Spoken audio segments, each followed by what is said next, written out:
want to be honest and tell you about the bad news that I see, but I'm going to conclude with very good news.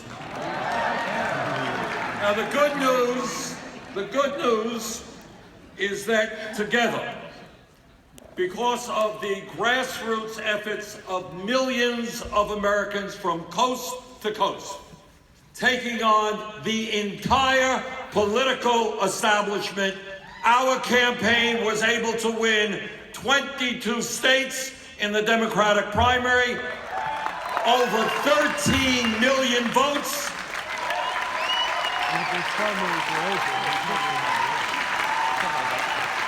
Some 46% of the popular vote. Together, in virtually every state, I think every single state, we won the votes of young people under 40.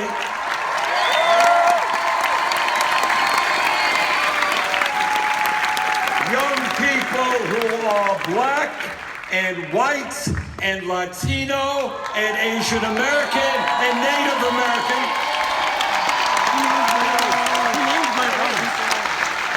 We won those votes by overwhelming numbers, and we ended up, I believe, getting almost twice as many votes as Clinton and Trump combined among young people.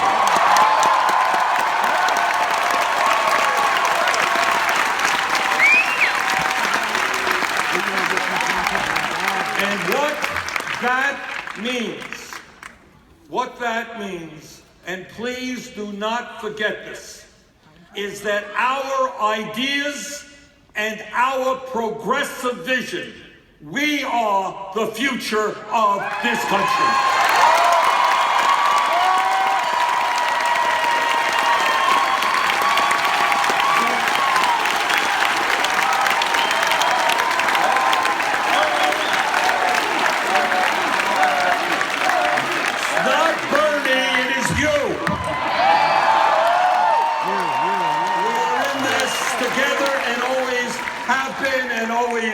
Will be. Together, during our campaign, we organized some of the largest rallies in the campaign, speaking to over 1.4 million people. In other words, we have the enthusiasm, we have the momentum, and as I look around this theater tonight, I can see we have the energy to transform America.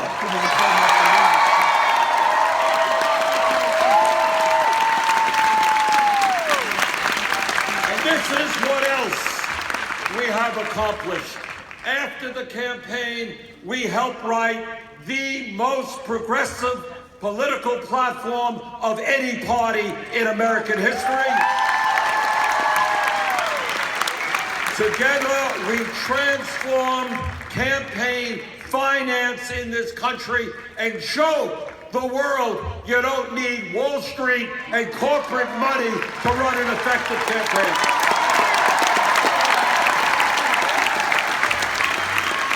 When you stand for something, people will respond.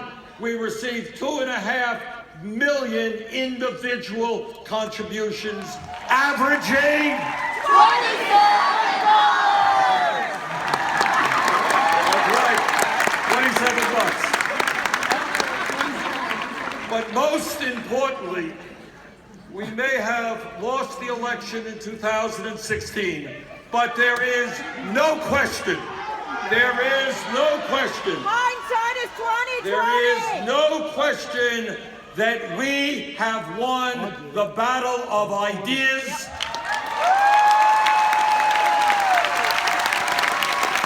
And we are continuing to win that battle, and that is, brothers and sisters, no small thing. Because of the grassroots efforts of activists like you throughout this country, we have in recent years made enormous progress in advancing the progressive agenda. And I want all of you, sometimes what we all do is we look at today and we say, well, that's kind of the way it always was. That's not the case. Ideas that just a few years ago seemed radical and unattainable are now today widely supported, and in fact, some of them are being implemented as we speak. And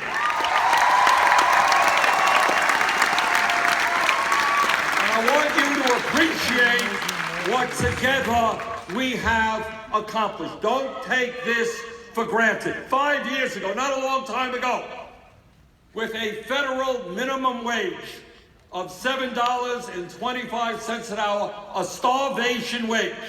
If 5 years ago, somebody here jumped up and they said, Bernie, we gotta raise that minimum wage to $15 an hour, person next to you would have said, you are nuts, you can't double the minimum wage at one time. Can't be done. In fact, 3 years ago, what the Democratic leadership was talking about was $10.10 an hour. That was then. Today, federal legislation for a $15 an hour minimum wage, which I introduced in the Senate a few weeks ago, now has 31 co-sponsors in the Senate. Yeah!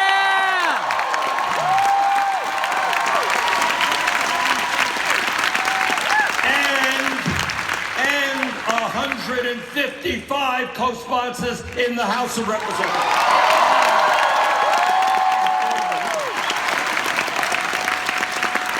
And $15 an hour legislation is being passed by city councils and state legislatures all across America.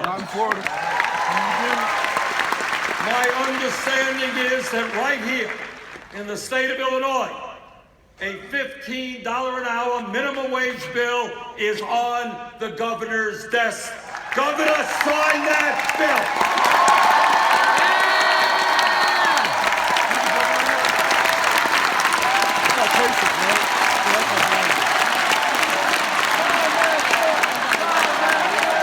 Sign that bill! Sign that bill! Sign that bill! Sign that bill! Sign! In Illinois and all over this country, the working people of this nation need a raise. And what we are saying as loudly and clearly as we can is that if you work 40 or 50 hours a week, you should not be living in poverty.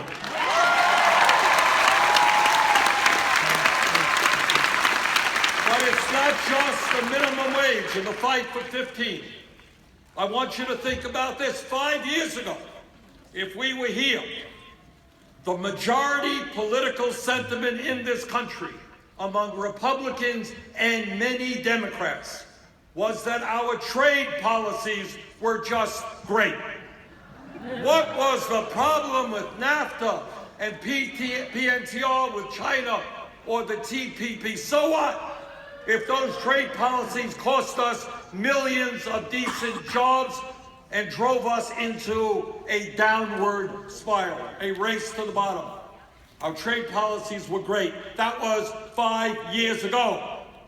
Today, the American people all across the political spectrum are saying that we need new trade agreements that work for workers, not just the CEOs of large corporations. And I want to thank all of you for creating the movement that defeated the Trans-Pacific Partnership.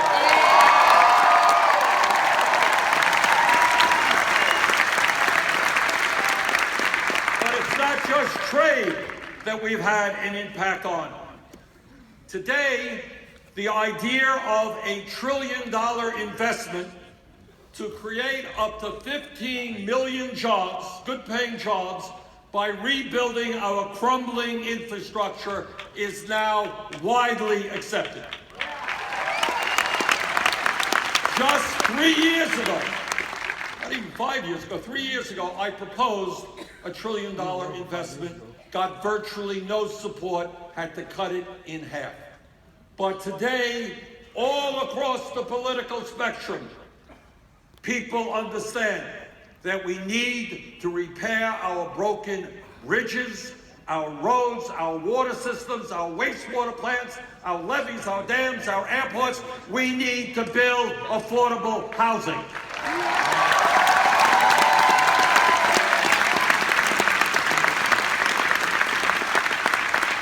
5 years ago, you talked about paid family and medical leave. People didn't even know what you were talking about.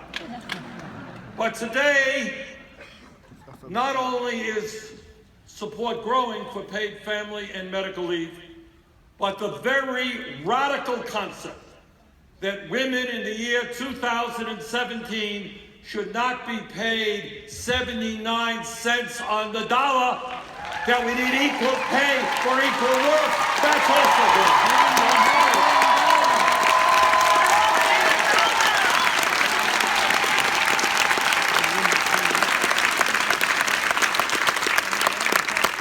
5 years ago, think about it, not a long time ago. 5 years ago, there was almost no discussion about making public colleges and universities tuition free. Today, all across this country, people understand that in a highly competitive global economy, it is insane that hundreds of thousands of bright young people cannot afford to go to college, and that many of you have left school deeply, deeply in debt.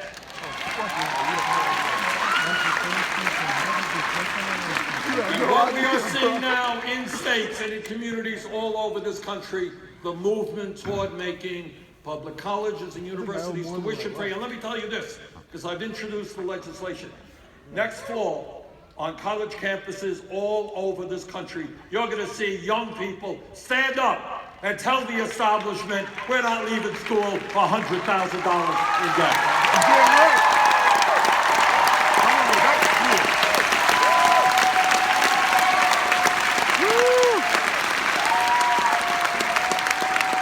Think back 5 years ago.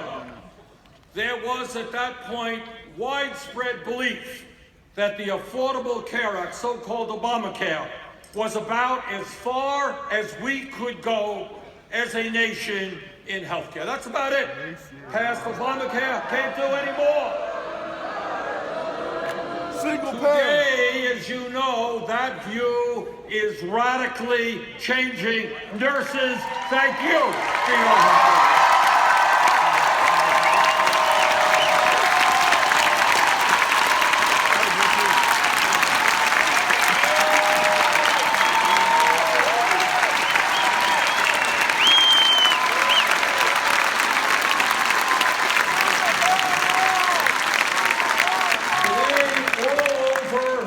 Country, the American people understand that there is something profoundly wrong when we remain the only major country on earth not to guarantee health care to all people as a right, not a privilege.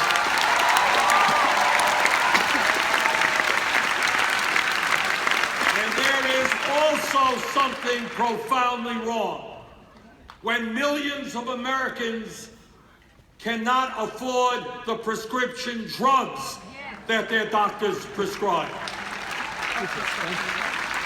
And what the American people from coast to coast are catching on to is the function of health care is to provide quality care to all people, not to make billions in profits for the insurance companies or the drug companies.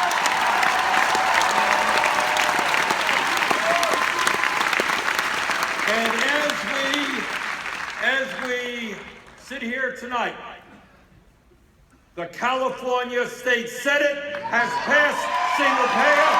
Thank you.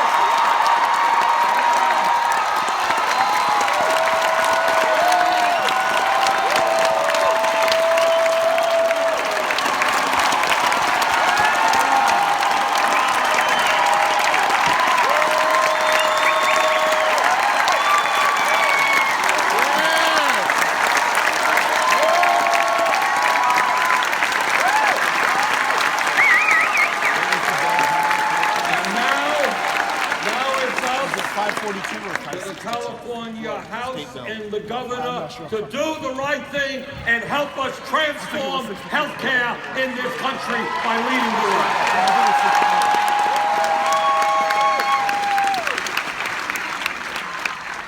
Today, by very large and growing numbers, the American people understand that climate change is real, is caused by human activity, and poses a very serious threat to our planet. And there is strong and growing support. Numbers have never been higher for taking on the fossil fuel industry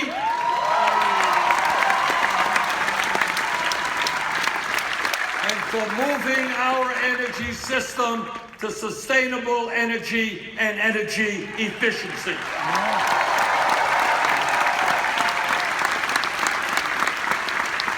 Despite the current President of the United States, you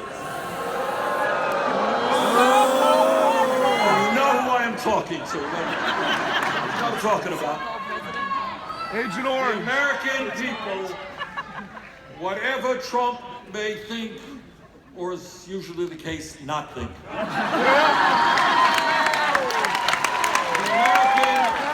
The American people understand that we have a moral responsibility to leave this planet healthy and habitable for our children and for our grandchildren. And that we can and must lead the world in combating climate change. And by the way, when we do that, we create millions of good-paying jobs in America.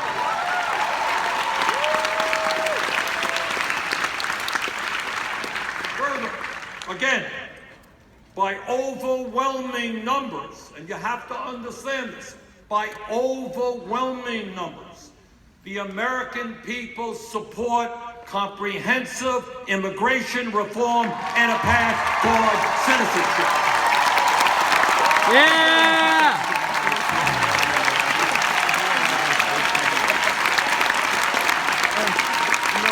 No, we're not going to scapegoat.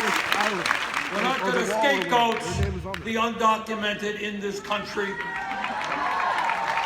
They are hardworking, honest people, and we're going to work with them to create a path towards citizenship.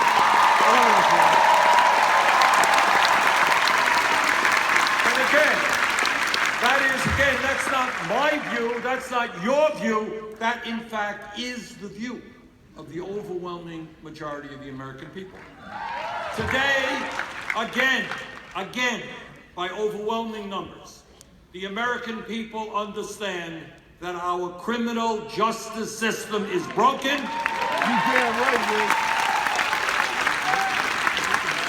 And that there is something wrong and disgraceful when the United States of America has more people in jail than any other country on earth, including China.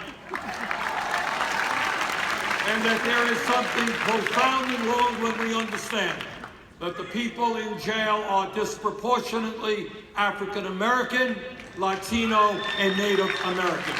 This is true.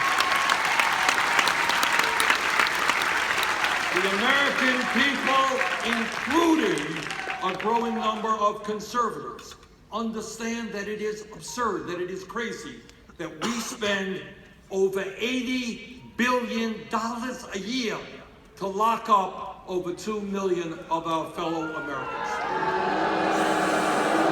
Smart money. And all across the political spectrum, including conservatives, there is a growing belief that it makes a lot more sense for our young people to invest in jobs and education, not jails and incarceration.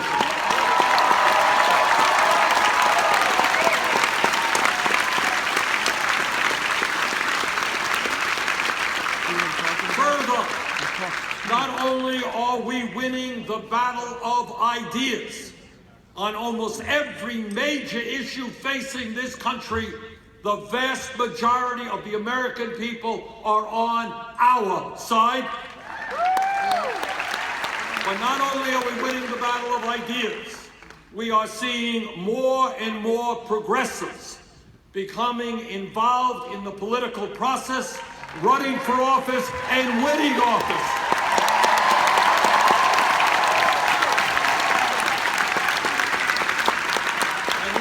Just very briefly, because there have been victories all across this country, let me just mention a few, and I apologize if I mispronounce some names. I'm not so good at that. Oh, I told him. Did you say anything about me? Jackson, Mississippi.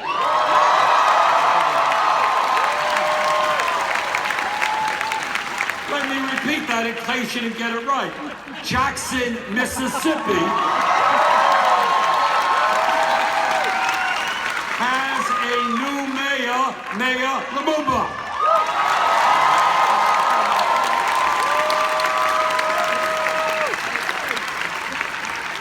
Great city of brotherly love, Philadelphia has a new district attorney. Yeah, that's right.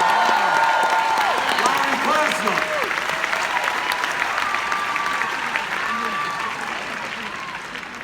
Christine Pellegrino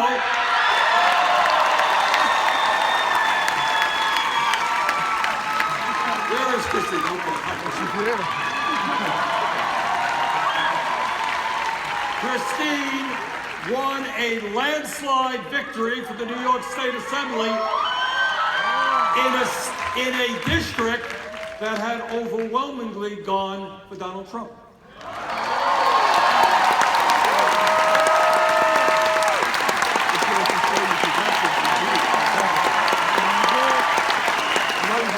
Iowa has a new progressive in their house, Monica Kurth.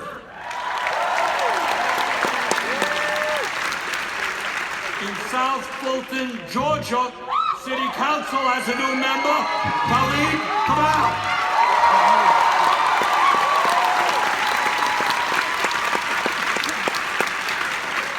Andrea Jenkins, Minneapolis City Council. Julia Pacenda, Minneapolis City Council, 2 members. John Courage, San Antonio City Council. Stephanie Hansen, Delaware State Senate. Valdez Bravo, Portland, Oregon. Rita Moore, Oregon School Board. Natalie Val, St. Louis Board of Education. Lori Kilpatrick, Dallas School Board. And brothers and sisters, those are just a few of the victories that we have won. Let me ask you a question. How many of you have run for office or are actively involved in local campaigns? Stand up. All right.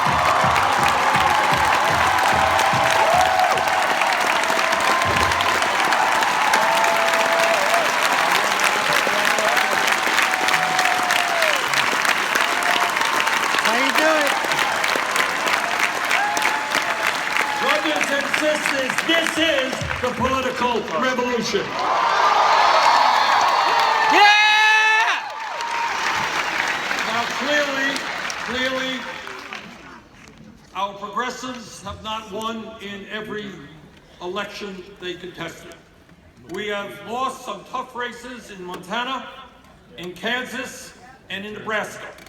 But what we showed is that even in these very, very red states, strong progressives could do far, far better than anyone imagined, and that with proper organization and financial resources, we can win. in any district in the United States of America.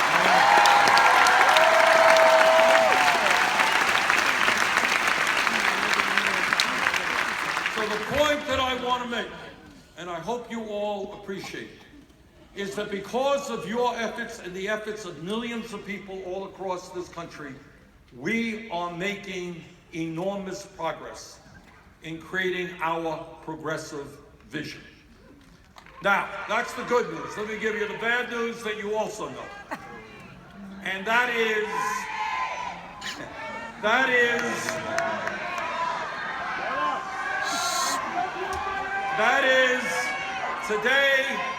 today in the White House, we have perhaps the worst and most dangerous president in the history of our country. And we also have, not to be forgotten, extreme right-wing leadership in the U.S. House and the U.S. Senate. Now, what I find particularly disgraceful about Trump is not just his reactionary economic, environmental, and social policies, or the fact that he lies all the time. What I find beyond belief is his incredible hypocrisy. This is a man who ran for president telling the people of this country that he was going to stand up for the working class, that he was going to stand up to the political and economic establishment. And then, once he got elected, and without a second's hesitation, he brings more billionaires into his administration than any president in history. And he hires the former president of Goldman Sachs to be his chief economic advisor.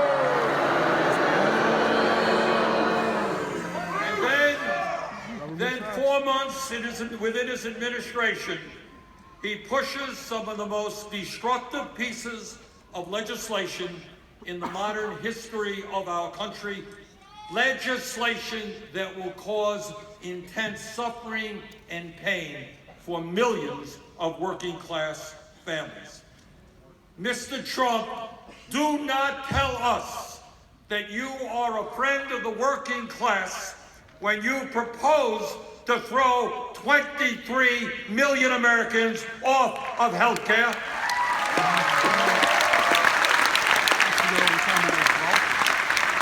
Don't tell us that you care about working families when you want to cut Medicaid by over $800 billion, when you want to raise premiums for older workers in a very dramatic way, and when you tell, Mr. Trump, 2.5 million women in this country that they no longer have the option of getting their health care at Planned Parenthood.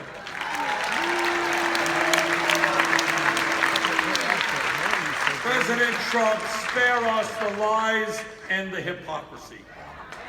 Don't tell us that you are a friend of working families when you propose devastating cuts to Head Start, child care, public education, when you make it harder for working class kids to get a college education because of massive cuts in the Pell Grant program.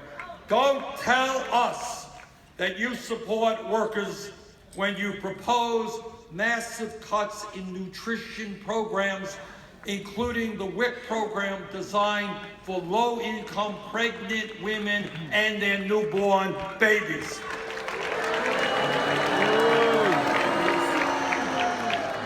Meanwhile, at the exact same time and within the exact same legislation, as Trump makes massive cuts to life and death programs for millions and millions of children, working people, the elderly, the sick and the poor. At the same exact time, he proposes a budget that over a 10-year period would provide $3 trillion in tax breaks to the top 1%.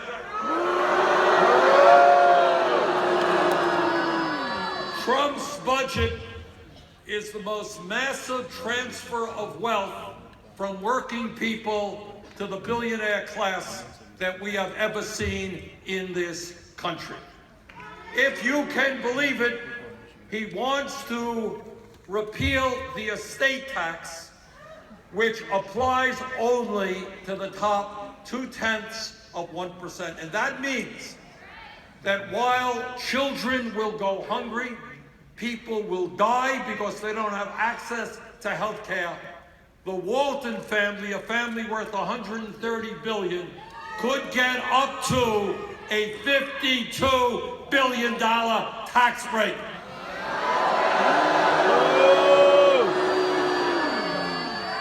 What kind of morality is that? When you take from the most vulnerable people in this country to give to the very, very richest.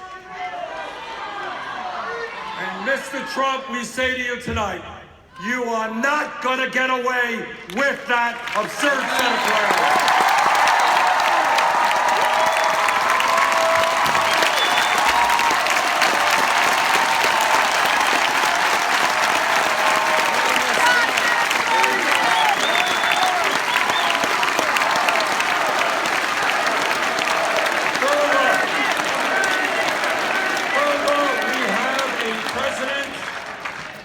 Displays every day a massive disrespect for democracy, for tolerance, and for traditional American values.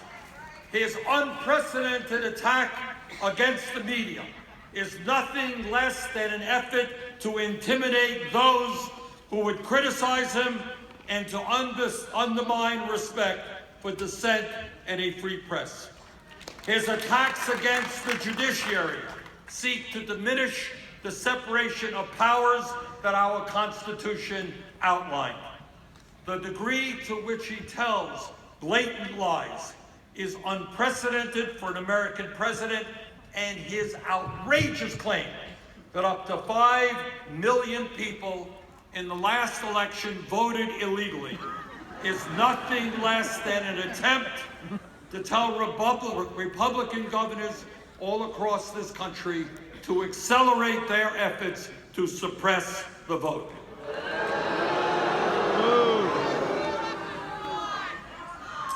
I also find it strange that we have a president who seems to be more comfortable with autocrats and authoritarian politicians than with leaders of democratic nations.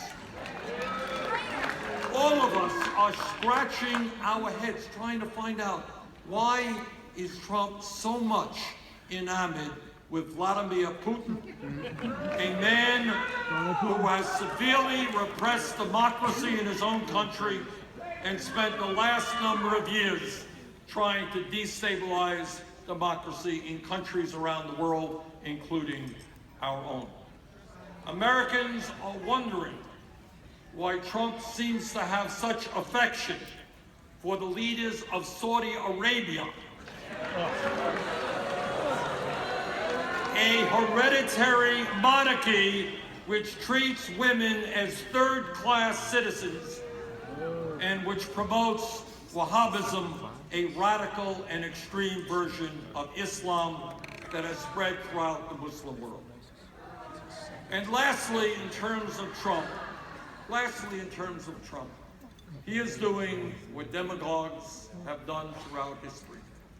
And that is, instead of bringing people together to confront the serious problems that we face, what he is doing is trying to divide us up by our religion, by our race, by our gender, or where our families came from. Even a very conservative president, even a very conservative Republican president like George W. Bush, understood that one of the important functions of a leader in a democratic society is to bring people together, not separate them. And I say to President Trump, this country has struggled too long.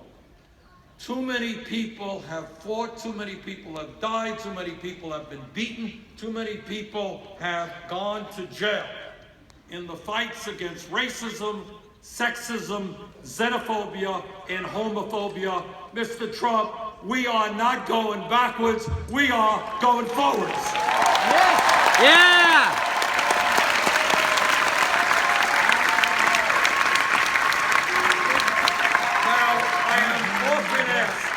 I'm often asked by the media and others, how did it come about that Donald Trump, the most unpopular presidential candidate in the modern history of our country, won the election? And my answer is... Too many rednecks.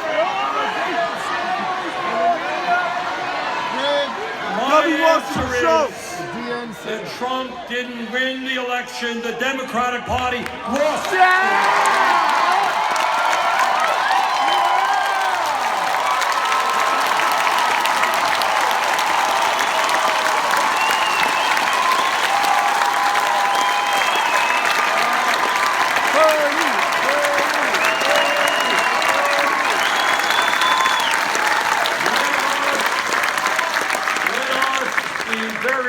Very clear. The current model and the current strategy of the Democratic Party is an absolute failure.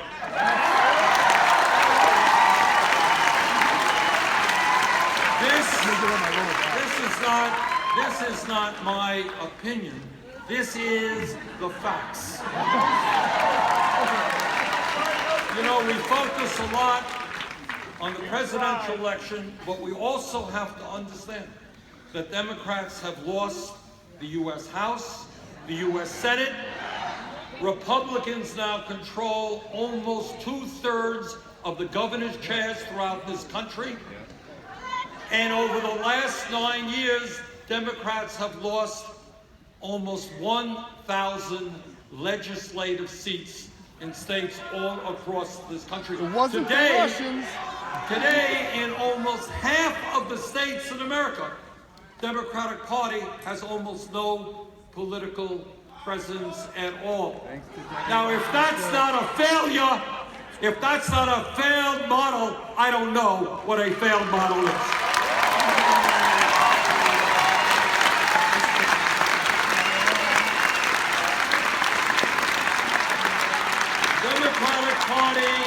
Democratic Party needs fundamental change.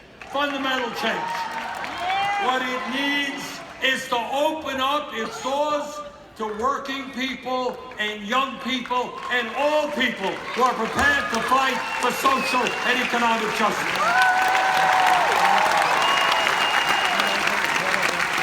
The Democratic Party must finally understand which side it is on. And that cannot be the side of Wall Street or the fossil fuel industry or the Trump company.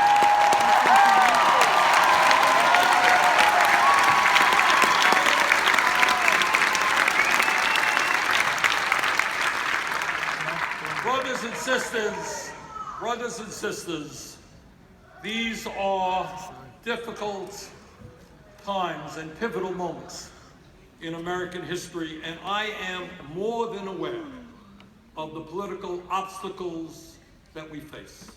I understand very well the nature of our corrupt political system, which, as a result of Citizens United, allows billionaires like the Koch brothers to spend unlimited amounts of money. Allows them and their billionaire friends to spend hundreds of millions of dollars in an election on ugly 30-second ads that try to undermine the honesty and integrity of progressive campaigns.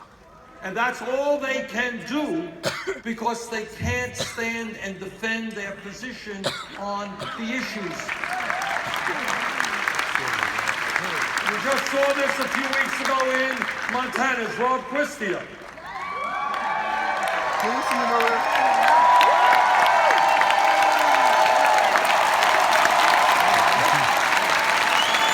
This guy's a real jerk. And what happened to Rob is going to continue to happen. What happened to Rob is he did a great job raising money from small individual contributions. I think it was $25 a contribution. Fantastic. Raised over $5-6 million. Fantastic. Did great. But the billionaire class got very, very nervous, and they put almost $7 million in independent expenditures by a 10-to-1 ratio, their independent expenditures outspent Rob's, and he lost that election. Now, I also understand that corporate media is not particularly interested in our issues. The issues that impact working families, but very often they prefer 6-second sound bites and endless discussion about political gossip. In fact, in the last presidential election, there was less discussion about the real issues impacting the American people than in any election in American history. And I also understand that over 90% of talk radio is right-wing or extreme right-wing. I got all of that. I know that. That's what we're up against. And we're also have to deal with the fact that the American people are today extremely demoralized, that we have the lowest voter turnout of any major country on earth. And I am more than aware that Republican governors all across this country are working overtime to suppress the vote, to make it harder for people of color, poor people, old people, young people to vote. That is what we are facing today. And that is a lot of obstacles. But this is what I also know. I also know something about American history. And I know that 150 years ago in this country, working people had no rights. They were treated like animals. They were forced to work 12, 14 hours a day. Children of 10, 11 years of age were working in factories and losing their fingers. Kids were working in fields. And workers 150 years ago stood up with tremendous opposition against them.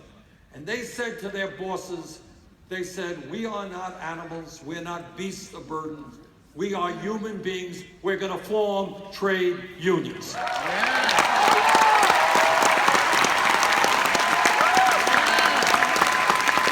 And I thank the American trade union movement for all they have done. And my pledge to you is we will pass legislation making it easier for workers to form unions.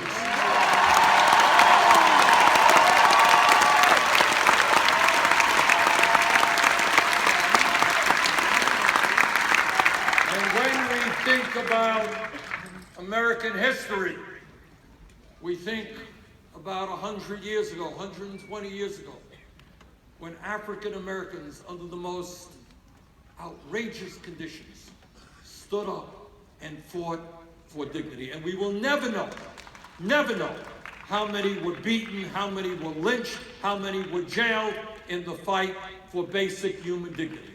But we do know that over the years, millions of people, black and white and everybody else, stood together and said that we will end the scourge of racism in this country.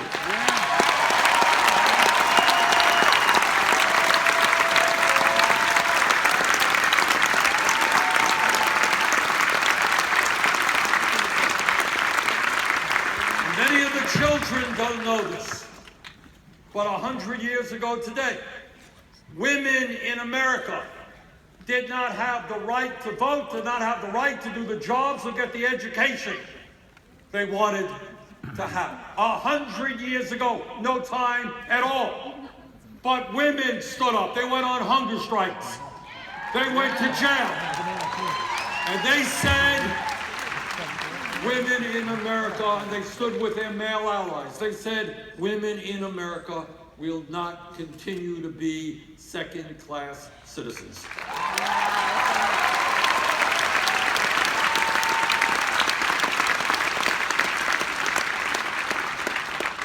And 20 years ago, 25 years ago, no time at all, people who were gay, who were public with their sexuality, were humiliated, were beaten, but the gay community and their straight allies, against incredible pressure, stood up and said that in the United States of America, people will have the right to love whoever they want, regardless of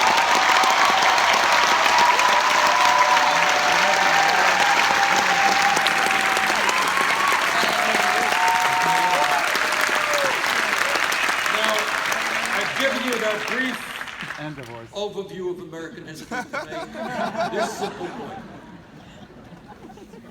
Now is not the time to throw your hands up and say, I'm giving up, I'm in despair, I'm burnt out. I want you to think about the incredibly brave heroes and heroines in our history against unbelievably daunting odds, who risked their lives for social justice, for economic justice, for racial justice.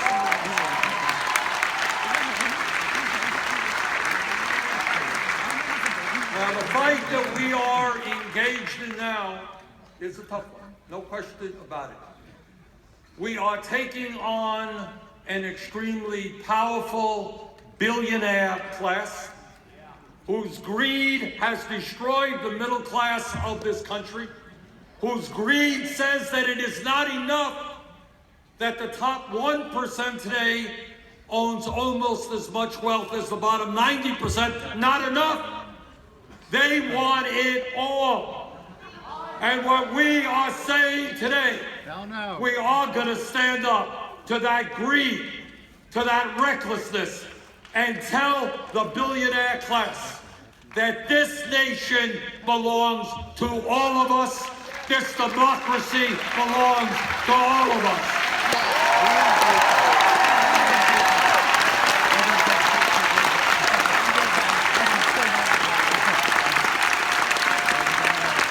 And